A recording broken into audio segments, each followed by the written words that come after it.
women have to stay longer in the hospital to be believed about pain. They're often prescribed less medication. They're often underdiagnosed or misdiagnosed more than men.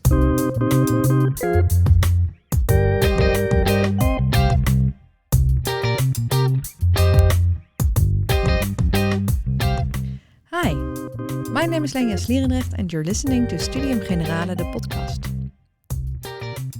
On March 8th, it's International Women's Day, a global moment to celebrate women and reflect on gender inequality, such as the wage gap, the pain gap, the orgasm gap, and menstrual health.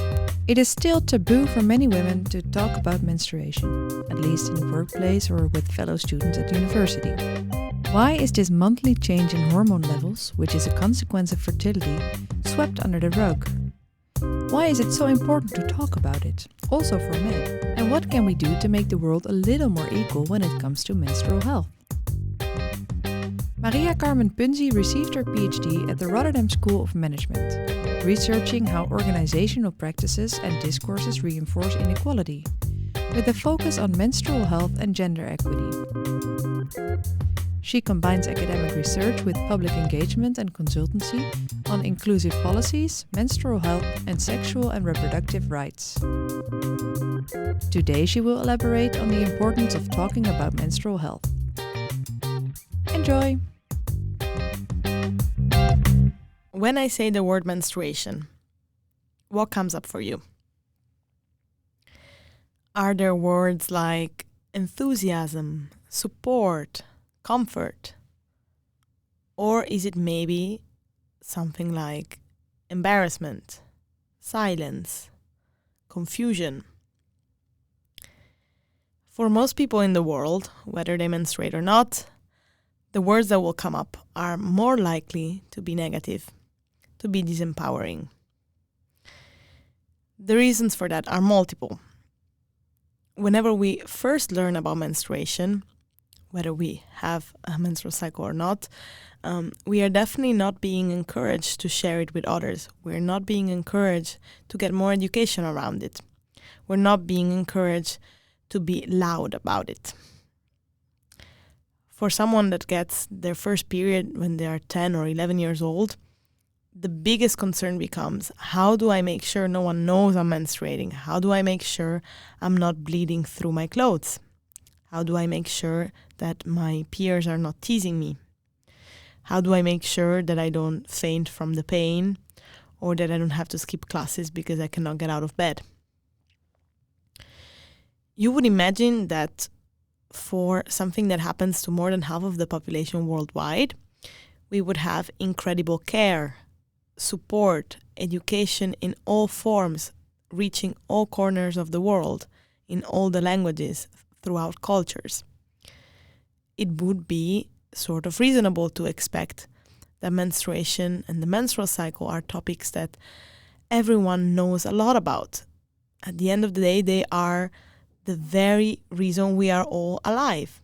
Without it, we couldn't be born. And yet, if we go back to the first question I asked, what kind of words come up when I say menstruation? I wouldn't be surprised if most of you listening would say something like embarrassment. When we celebrate International Women's Day, we can take a pause and think of all the women that came before us and that fought for equality, that fought for rights. One of the important reasons why we need more research about menstrual health, we need more funding in menstrual health, is that menstrual health is a key cornerstone to gender equality. Without it, without menstrual health, we cannot reach gender equality. And why is that? We know that gender equality is fueled by a few gaps. The wage gap, with women not earning as much as men, even in the same functions, and also as the consequence of socialization and the roles that we play in family and social life. We have the pain gap, where women have to stay longer in the hospital to be believed about pain. They're often prescribed less medication. They're often underdiagnosed or misdiagnosed more than men. And we also have things like the pleasure gap and the orgasm gap, where even something that should be pleasurable, like sex and intimacy, is not for many women because we have not learned about our body, whether we are menstruating or not. Well, menstrual health actually impacts all of these gaps. Let's start with the wage gap. All our workplaces are built to ignore, whether consciously or unconsciously, the fact that menstruation and menstrual cycles exist. You may just imagine that in most offices, at least until a few years ago, there were no menstrual products available, not even for emergencies. Meetings are supposed to be at the same time every week, no matter what, not accounting for the cyclical changes throughout a month of someone. When we ignore that menstruation exists and that menstruation is under-researched and underfunded, and that menstrual disorders are understudied, meaning that a lot of women with menstrual issues are not getting proper medical care, we are also selling them short on their employment opportunities and on their work experiences. Just because it's not visible doesn't mean that it doesn't impact them. When we talk about the pain gap and we ignore menstruation, we actually ignore one of the main issues that makes women and people who menstruate more vulnerable in healthcare. We have normalized as a society menstrual pain, even when it disrupts women's daily life, even when it keeps them in bed, even when it makes them infertile, over years and years of pain and symptoms. This goes back to, are we all learning about menstrual health enough? Are healthcare professionals equipped to solve menstrual issues, to spot them, to research them, to find solution for them? And when it comes to the pleasure gap and the orgasm gap, you might think, okay, what does menstruation have to do with it? Well, when we learn only a decade into our life that our body is shameful, that it should be managed, that it should be silenced, that it should fit even when it doesn't, it is quite hard to develop a relationship with one's own body that actually leads to a pleasurable life. So this all sounds, of course, very negative. And this, in a way, reflects the way that menstruation has been systematically ignored and cornered in society. The good news is the last decade has seen an incredible shift when it comes to societal conversations about menstruation. And in a way, this tells us that change can take place, that not all taboos are meant to last forever, and that when we tackle one taboo, actually other ones start coming apart. From my research and from my engagement with practitioners over the last better part of a decade, I've seen that talking about menstruation elicits a lot of different reactions. On one hand, people are put off often by it, whether they menstruate or not themselves, because they think that we are bringing the personal into the professional, the personal into the political. Menstruation is a perfect example that there is no such thing as a distinction between the personal and the political. The body is political and so is menstruating. At the same time, a reaction that I often get when I start talking about menstruation with business practitioners, with educators in schools, with young people, is that a lot of different people want to share their story or the story of their relative, their friend, their partner. It feels like they finally see a gap for the story. They finally see a gap for sharing. They finally see a safe space to say the thing they've been wanting to say. And this gives me always a lot of hope, because I think that when we create safe spaces to talk about menstruation, we also create real opportunities for a ripple effect, business investment, healthcare investments, governmental investments, which we really need because menstruation and the menstrual cycle have been understudied. So how could a world where menstrual health is really prioritized and is really seen as a cornerstone to gender equality look like? Let's do a little dreaming after kind of painting the issue. Well, first and foremost, the menstrual cycle would be looked at, as many gynecologists already consider, a vital sign, meaning that it would be seen as a window to a person's health.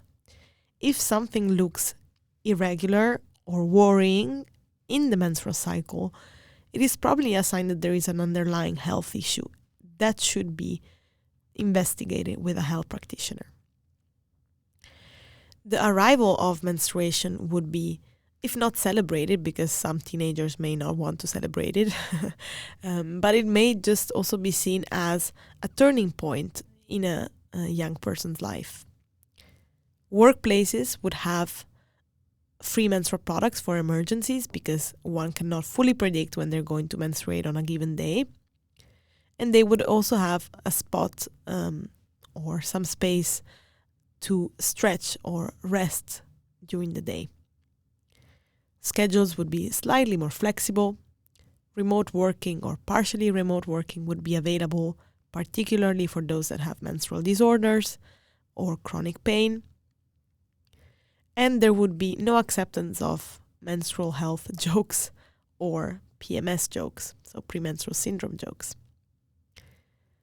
At the same time, in society, we would also see public spaces being open on the topic of menstruation. I think of the public library having books about menstruation for people of different age groups, but also toilets and public toilets that have lockable doors and bins, and a sink to, for example, wash a reusable menstrual product. It would look like a market industry that prioritizes high quality products and doesn't employ harmful ingredients that can bring health risks.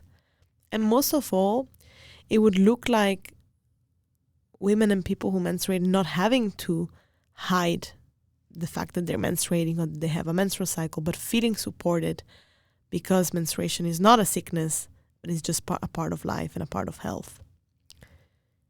The gap between the first picture I painted and the second dream we dreamed seems quite big. At the same time, and probably you've seen it in the news and you've seen it on social media, there is a desire, particularly in younger generations, to rewrite the history of menstruation, to rewrite the way we feel about it. And I truly believe that this is not one person's job, but rather a global movement. Whether you have a business that sells menstrual products and you're trying to make a difference with providing better options, whether you're an educator and you're dealing with young people that may be menstruating, whether you're a colleague that doesn't menstruate but used to make jokes about it and now maybe will think twice about it. We all have the power to make a change when it comes to our culture around menstrual health. And I truly believe that when we do that, we truly contribute to a more gender equal world. So I would invite you, as a concluding thought, to think for yourself, where can I make the difference when it comes to menstruation for myself, for my friends, and for the people in my community? That can just be a conversation. It can be putting a few menstrual products in your own toilet for the people that come visit your house, or it can be engaging with social media conversation about it or volunteering for a local organization. It doesn't have to be big, but the ripple effect will be huge. Thank you for listening. Interested in more? Join one of our Studium Generale live events. The calendar can be found on our website or socials. Or listen to our podcast through Spotify or YouTube.